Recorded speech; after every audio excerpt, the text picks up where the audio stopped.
जय श्री राम। तो जब आदि शक्ति ने राजा हिमाचल के घर हिमालय पर पार्वती के रूप में अवतार लिया तो वहाँ प्रकृति खिल उठी। ऐसा लगा जैसे धरती पर स्वर्ग उतर आया हो। अब आदि शक्ति का तो अंश ही है प्रकृति, तो जब आदि शक्ति स्वयं धरा पर उतरेंगी तो प्रकृति को उत्साहित तो होना ही था। तो सारे पेड़ पौधे फूलों से फलों से लद गए।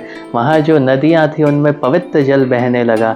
जो वहाँ ऋषि मुनि थे उन्होंने आश्रम बना लिए अपने, और सारा वातावरण आनंदित हो गया और सब सुखी हो गए। वहाँ जो राज्य था उस राज्य में हर इंसान सुखी हो गया।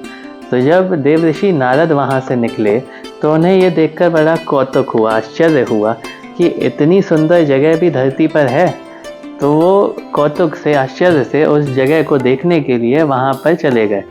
तो जब वो राज दरबार में पहुँचे तो राजा हिमाचल ने अपनी पत्नी मैना के साथ उनका स्वागत किया, उनको प्रणाम किया, आसन दिया, उनके चरण धोए और अपनी पुत्री जो छोटी सी थी पार्वती उसको उनके चरणों पर डाल दिया और मुनि से पूछा कि आप बताएं इस कन्या का भविष्य कैसा है।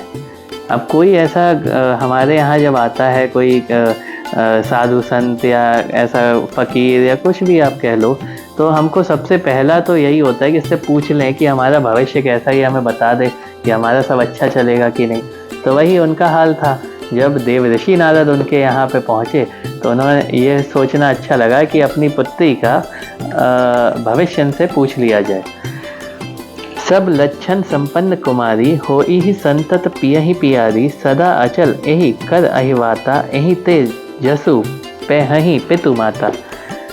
तो नारद जी ने उनका हाथ देखा और बोला ये सर्वथा योग्य, सुंदर, स्वभाव से नम्र और बहुत समझदार कन्या है। इसका जो पति होगा वो इसे प्राणों से ज़्यादा प्यार करेगा और उस पति की वजह से आप लोगों का यश होगा। मतलब आपका दामाद ऐसा होगा जिसकी वजह से आप लोगों का नाम होगा कि आपका दामाद है।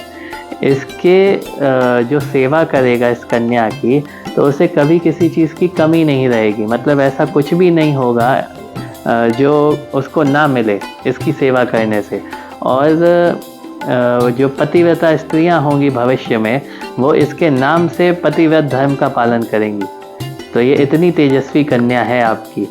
और इतनी जो उन्हें गुण बताए उसके बाद नारद जी कहते हैं कि अच्छा ये तो गुणों की बात हो गई, अब कुछ अवगुण भी हैं जो इसके हाथ में हमें दिख रहे हैं, वो भी हम तुमको बता देते हैं। जोगी जटिल अकाम मन, नगन अमंगल बेश, अस स्वामी एहि कह मिलिहि, परि हस्त असि रेख। तो नारद जी कहते हैं जो गुणहीन होगा, जो मानहीन होगा, जिसके माता पिता नहीं होंगे, जो उदासीन होगा, जो लापरवाह होगा, जो जटाधारी होगा, जिसका अमंगल वेश होगा, जो नंगा होगा और जिसको किसी चीज़ की पड़ी नहीं होगी, ऐसा पति इसको मिलेगा।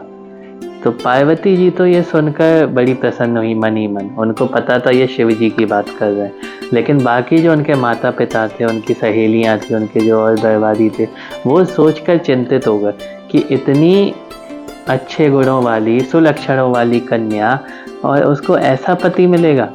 तो अब ये बात कोई नहीं समझ पाया, नारद जी भी नहीं समझ पाए, क्योंकि सब जो बाहर से तो सब एक ही जैसे दिख रहे थे, लेकिन अंदर सबकी भाव भंगिमा भिन्न भिन्न थी।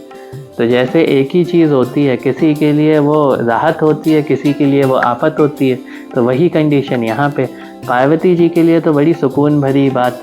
उन्हें सोचा नारद जी के वचन झूठे नहीं हो सकते, तो उनको बड़ा तसल्ली हुई मन में कि हाँ शिव जी हमारे पति होंगे।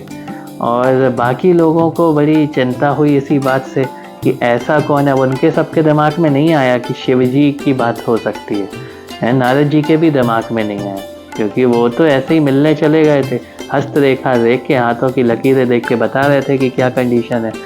लेकिन पार्वती जी बड़ी प्रसन्न हुई, उनको पता था कि नारद जी बोल रहे हैं ना तो सब सच है।